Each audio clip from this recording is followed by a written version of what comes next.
Hello everyone, my name is Michael SK and welcome back to the Fruit of Grisaia. So in the last episode we did the bad ending for Amane's route, and I think I know why I was recommended to do the bad ending with the good ending, so just doing both.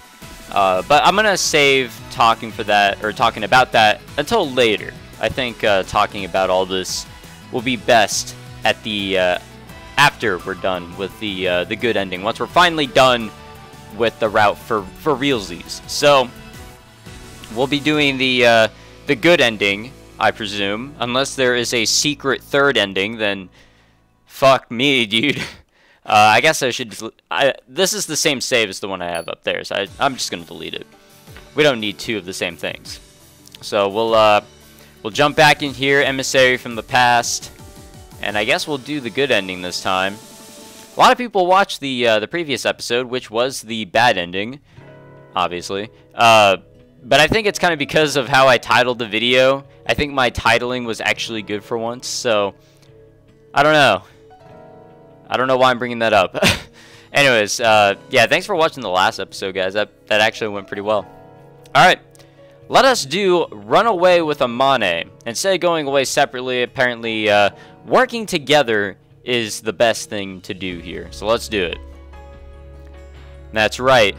I can't leave her alone right now. You know, this is actually kind of weird. Going back in time to this point. I don't know. I wasn't really following along with the bad ending because I knew I was going to go back to this. And this was going to be what I was going to go off of from this route. That ending was just so sad. So, either way, I can't leave her alone right now. Alright, we'll run away together. You got it, homie. Looking into Amane's face, I find myself growing strangely contemplative. It hasn't been long at all since we met, but somehow I feel like we've been together for many years already. In that short time, I've gained many priceless things from her. For that very reason, the thought that I might fail to save her from this predicament is immensely frustrating. I bite my lower lip, a sudden physical rush of anger spreading hotly through my body. Oh, that's right, we got shot. Or something along those lines. I glanced down at Amane's words. Probably because I got myself pointlessly worked up, fresh blood's begun to flow from my wounded shoulder down my right arm, dripping from my fingertips to stain the rocks below dusky red. The gunshot wound's problematic enough, but the blow to my head as I hit the ground must have been more severe than I'd initially realized. Without a determined effort to stay alert, the world before my eyes quickly seems to grow dim. Something salty and liquid begins to flow into my eyes. Oh no. At first, I assume the pain's causing me to sweat heavily, but when I wipe it away with my hand, I discover my forehead has begun to bleed as well. Break time's over. Get running, huh? The man's got no patience. Doesn't that sound familiar? Alright, listen. Alright then, listen up, Amane. We're up shit creek without the proverbial paddle. To be frank, there's a good chance we're both going to die here. Ready to stare down the Grim Reaper? No, you aren't. Thanks for trying, though. Human beings can't acclimatize themselves to the possibility of death as easily as that. The closer death grows, the more the mind flies to sentimentally and reminiscence. Remembering some friend from elementary school, you sniffle like a child. Just looking up into the sky at twilight, tears flow down your face. It takes 3 full days of living with death for the paralysis, what am I even saying anymore, to set in. Yes, paralysis. I feel, I know this word, I'm an idiot, what the fuck, is the only word for it. Death begins to take on meaning in its own right. It becomes the only thing that does matter. Sometimes, emotions utterly numbed, the survivors stagger into its clutches with a stupid smile on their faces. Might have been the wrong thing to ask of you. Fine, let's try this instead. I'm not a charitable enough guy to roll over and die when someone tries to kill me. I'll fight back every inch of the way, and if it comes down to it, I want the last word out of my mouth to be not yet. If you want to call yourself my woman, you're going to have to do the same. If you're so prepared to die, you can do it fighting at my side. Got that?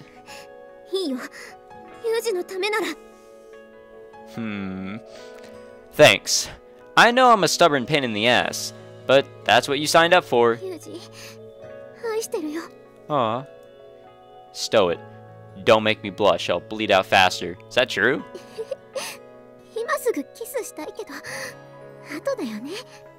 Yeah, this really isn't the time for any of that. Don't ask questions if you know the answer. Alright, let's run. Now, doesn't she seem very optimistic? Oh shit! We're gonna follow Sakashita now? Oh my god. I don't know if I'm supposed to be talking for him. Whatever. As he licked his lips, dry from the tension of the hunt, Sakashita Kaiji stalked cautiously through the jungle in pursuit of his prey. Some 10 minutes ago, his fleeing targets had split up to run in different directions. After a moment's hesitation, he had decided to quietly chase Kazami Yuuji, his initial objective, and the more problematic of the two. For some time, the boy had been blundering forward like a wounded beast, not even trying to conceal his flight.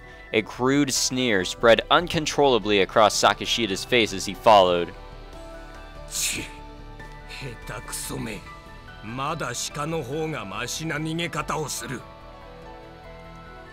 Deer flee at full speed the instant they realize they're being targeted, and they won't stop until there's no longer the slightest sign of their pursuer. Even afterward, they'll stand quietly on full alert for 30 minutes to an hour, cautiously ascertaining their safety.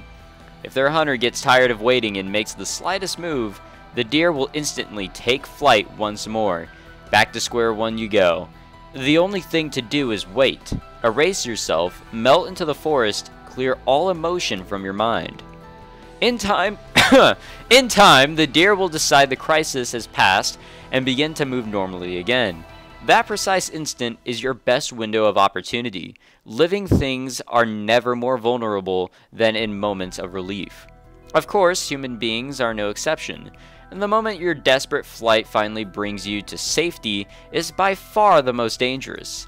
This Kazami Yuuji has piqued Sakashita's interest at first, but his flight had been clumsy, and for the last few minutes he'd shown no signs of movement whatsoever. Perhaps his endurance had simply reached its end.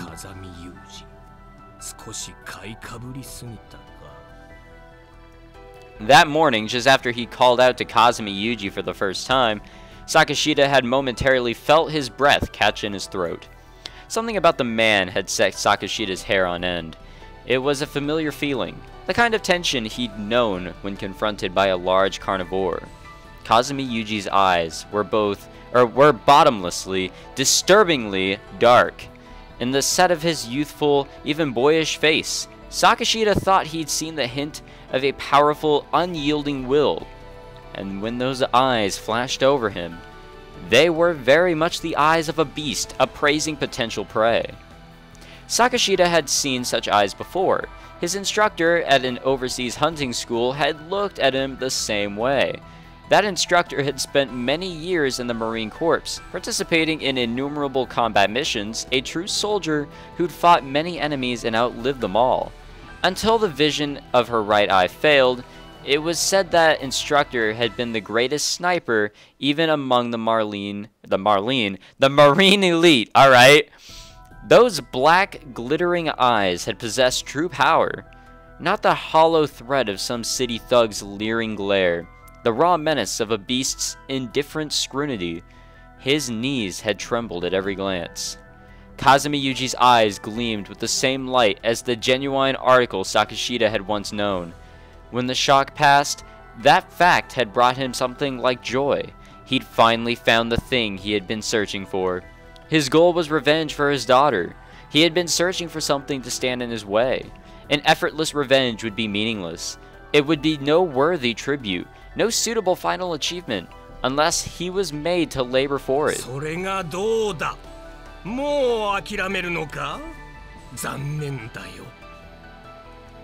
With a short sigh, Sakashita took another step forward, slowly approaching his immobile target.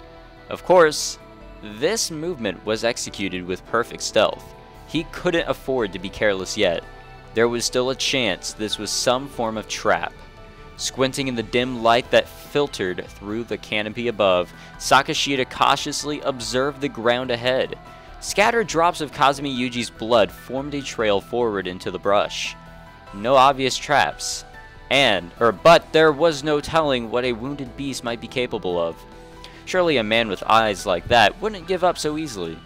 But in retrospect, there were many things about Kazami Yuuji he didn't understand. How could a boy like that, still virtually a child, have acquired such impenetrably dark eyes? Since he was in Mihama Academy, a box made to keep the sick daughters of wealthy men discreetly out of sight, he must have some unique circumstances. But Sakashita's investigations had yielded little in the way of answers.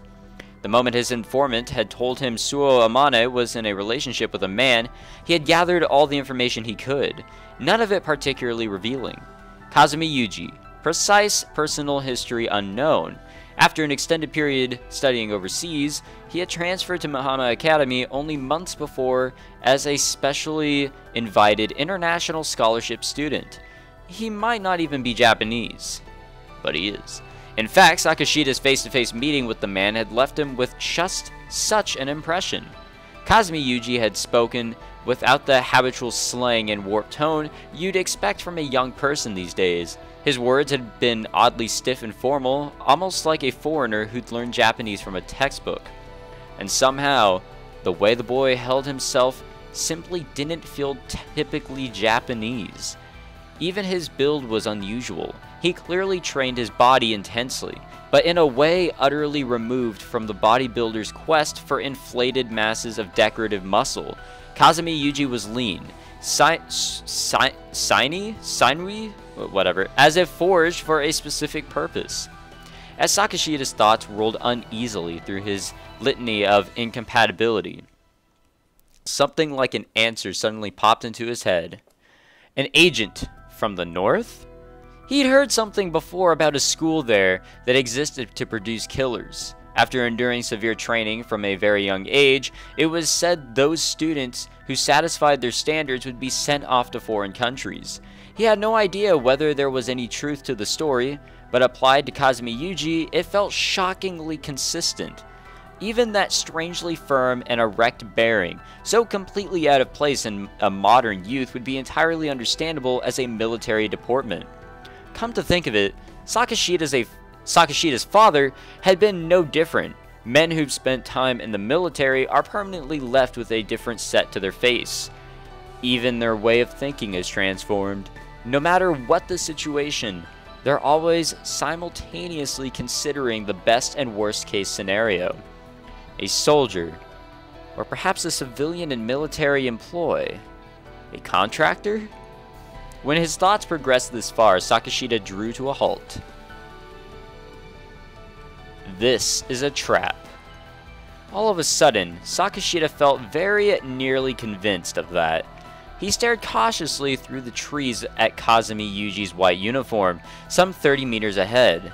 Sakashita Kaiji was aware that he'd suffered from a mild case of night blindness, although it had no effect on his daily life. Recently his I don't even know what that is, had been progressing as well. When the lighting grew poor, he had significant difficulty making out the exact shape of distant objects. In the dim, gloomy forest, where the treetops intercepted most of the sun's light, he could clearly make out the white school uniform on Kazami Yuuji's back. But there was a possibility the boy was making use of that sharp contrast to deceive him. Once the thought occurred to him, it started to look almost like the jacket had simply been draped over a suitable tree branch. God damn it. Cursing silently to himself, Sakashita lifted his shotgun to his hip once more. His anxiety and nervous tension rendered his movements somewhat sloppy, and the gun rattled in his hand as he brought it to bear. 30 meters ahead, the uniformed figure flinched in surprise and turned in his direction. Just my mind playing tricks on me. Nothing but a child, after all. Lightly exhaling in relief, Sakashita took one step forward toward the white uniform.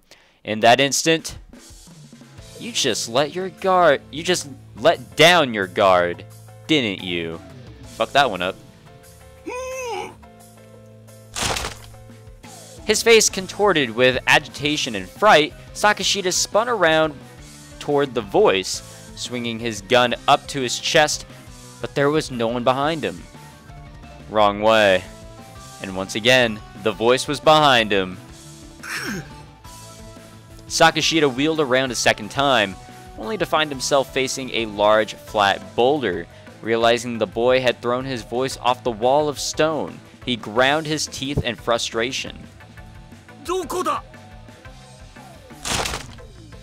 Swinging from side to side, his gun and eyes moving as one, Sakashita searched frantically for the source of the voice. Like I said, wrong way. The instant Sakashita screamed those words, he heard a bush rustle with movement a few meters behind. But rather than Kazami Yuuji, his eyes and the muzzle of his gun found something else entirely. A long tree branch curved back like a tightly drawn bow. Oh, fuck, dude. The branch instantly whipped forward into Sakashita's face.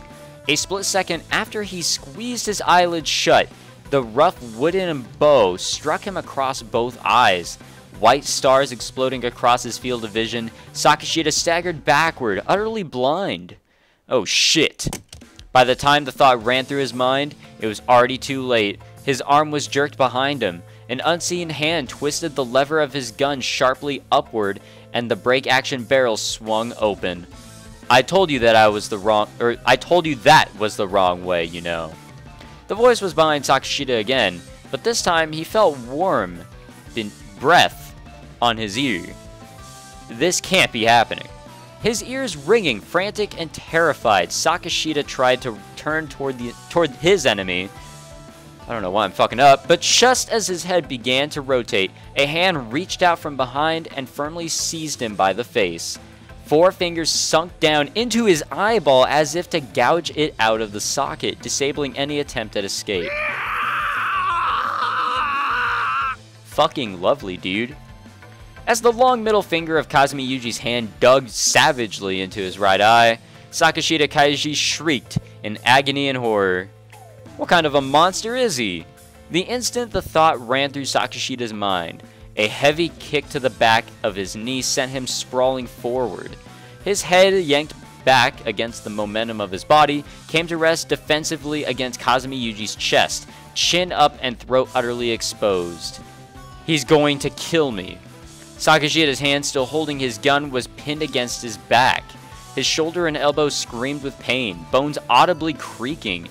His weak hand, the only possible means of fighting back, was desperately clutching at Yuuji's wrist in an attempt to keep his eyeball in its socket.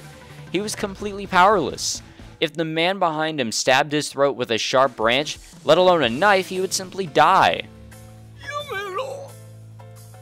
Even as he screamed the word, Sakashita knew it was a laughable, hypocritical request. He knew this man wasn't about to stop anytime soon, no matter how nicely he asked. But if it distracted Kazami Yuuji from inflicting pain on him for even the briefest of moments, any words would do.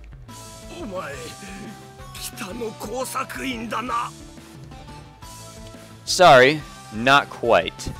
The same dispassionate whisper as always. Under these circumstances, it sounded so pitiless and so cruel that Sakashita involuntarily swallowed all the saliva in his mouth. As the warm liquid made its way down Sakashita's throat, his utterly exposed Adam's apple bobbed violently up and down. Close enough, though.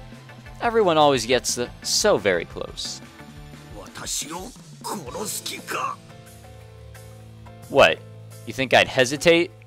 Unfortunately for you, I'm used to patricide, especially when it comes to worthless scum-sucking fathers like you.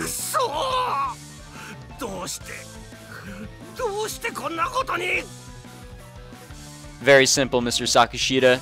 You only know how to kill prey that doesn't fight back, and you picked a fight with someone who only knows how to kill human beings.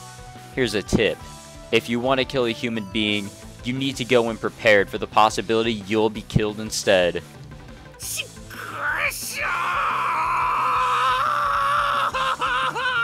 I really hate this guy. Oh, shut the hell up already. Ooh, what happened? As Sakashita collapses to the ground, I let out a brief sigh and crouch down to strip him of his hunting shotgun and equipment. Using a nylon rope and packing tape I find in his backpack, I quickly restrain him so we didn't kill him. And I knew we weren't going to. I know Kazami Yuuji. After, what, almost 250 episodes, I know this guy. Yeah, somehow or other. Amano attentively draws near, taking in the scene. Accepting my school uniform from her outstretched hand, I gingerly slip it back on. Staring down at Sakashita's limp, tightly bound body, Amano furrows her brow anxiously. Why the hell would I bother tying up a dead man? He's alive.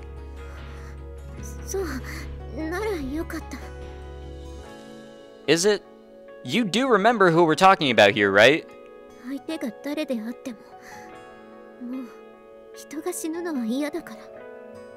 Understandable. Well, yeah, exactly, there you go. I have no intention of adding another layer to Amane's trauma. That happens to be the main reason this man's still breathing. It's all good in retrospect, since it worked out, but to be honest, that was one hell of a tight scrape.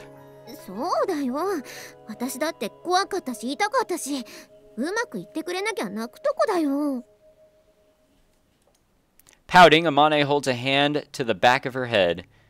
We devised the plan on the run, a trap using a tree branch to momentarily rob Sakashita of his vision, and what made it possible was in fact Amane's own hair. With no weapons on hand, we had to devise our own. And as we ran, those long, healthy locks quickly caught my attention. On average, her hairs were a full 120 centimeters long. By tying many strands together, we could use them as suitable trap wires.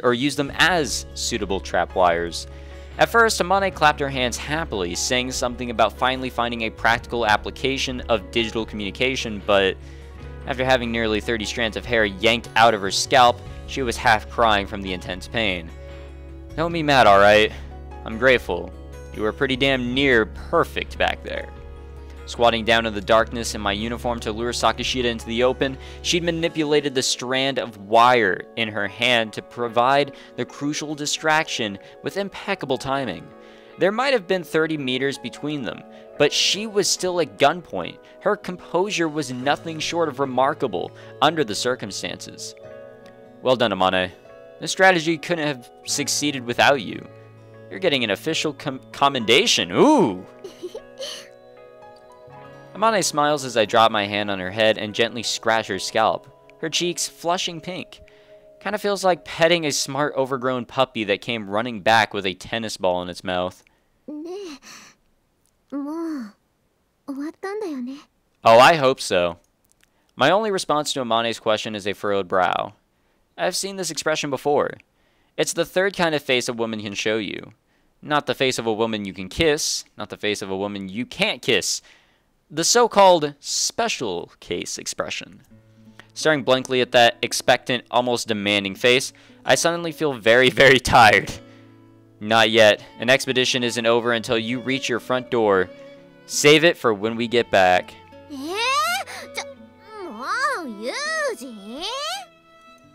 We're going home. I'm exhausted. Alright, I guess we'll continue on a little bit here before I end the episode. And passively following Amane's disgruntled mutterings to roll over my aching back, I lead her down the mountain. Sakashita's father we leave on the spot, trussed like a turkey. Once my cell phone finally picks up a signal, I gave JB a call and push everything onto her. Naturally, that shaggy-headed dork doesn't take the news well. It takes a good deal of patient effort to explain the situation, and I end up sentenced to present myself at headquarters for an oral hearing and delivery of a detailed written report. The gunshot wounds on my back are painful enough, but now I've got a pain in the ass to deal with as well. Oh, how lovely. Alright, so I guess we'll end it here. I actually have no idea how much more there is to this, but I really wanted to make it to 250 episodes. I just saved over the fucking choice there. Whatever. Alright, anyways, thank you very much for watching, boys and girls. Next will be the final episode. And I'm finally done with the Fruit of Grisaia. I hope you enjoyed this episode. If you did, please leave a like and subscribe for more Grisaia content in the future. Anyways, that's it for me. I'll see you guys next time in the finale.